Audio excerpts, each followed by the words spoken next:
ನಮಸ್ಕಾರ ಪ್ರಿಯ ವೀಕ್ಷಕರೇ, ಬೆಳಗಾವಿ ಜಿಲ್ಲೆ ಯರಗಟ್ಟಿ ಪಟ್ಟಣದ ತಾಲೂಕು ದಂಡಾಧಿಕಾರಿ ಕಾರ್ಯಾಲಯದಲ್ಲಿ ಹೇಮರೆಡ್ಡಿ ಮಲ್ಲಮ್ಮ ಜಯಂತಿ ಆಚರಣೆ. ಹೌದು ವೀಕ್ಷಕರೇ, 604ನೇ ಮಹಾಸಾಧ್ವಿ ಹೇಮರೆಡ್ಡಿ ಮಲ್ಲಮ್ಮನ ಜಯಂತಿಯನ್ನು ಅದ್ದೂರಿಯಾಗಿ ಆಚರಿಸಲಾಯಿತು. ಈ ಸಂದರ್ಭದಲ್ಲಿ ತಾಲೂಕು ದಂಡಾಧಿಕಾರಿಗಳಾದ ಎಂ.ಇ. ಗುಂಡಪ್ಪಗಳವರು ಮಾತನಾಡುತ್ತಾ, ಭಕ್ತಿ, ಶ್ರದ್ಧೆ, ಪತಿವ್ರತೆ ಮತ್ತು ಶಿವನಿಷ್ಠೆಯ ಆದರ್ಶ ಪ್ರತಿಮೆಯಾಗಿ ಭಕ್ತಿಯ ಸಾಕಾರ ಮೂರ್ತಿ ಹೇಮರೆಡ್ಡಿ ಮಲ್ಲಮ್ಮ ಎಂದು ಮಾತನಾಡಿದರು.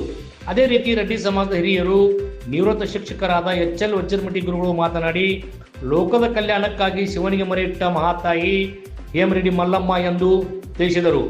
ಈ ಸಂದರ್ಭದಲ್ಲಿ ರೆಡ್ಡಿ ಸಮಾಜದ ಶಿವಾನಂದ ಮಿಕ್ಲಿ, ಹುಚ್ಚರೆಡ್ಡಿ ಗುರುಗಳು, ಈರಣ್ಣ ರೆಡ್ಡಿ, ಸಿದ್ದಪ್ಪ ದೇವರೆಡ್ಡಿ, ವಿ.ಜಿ. ದೇವರೆಡ್ಡಿ, ಬಸವರಾಜ ರಂಗಣ್ಣವರ್, ನಿಖಿಲ್ ಪಾಟೀಲ್, ಎಂ.ಇ. ಪಾಟೀಲ್, ನೀಲಕಂಠ ಸಿದ್ಬಸ್ನವರ್ ಮುಂತಾದವರು ಉಪಸ್ಥಿತರಿದ್ದರು.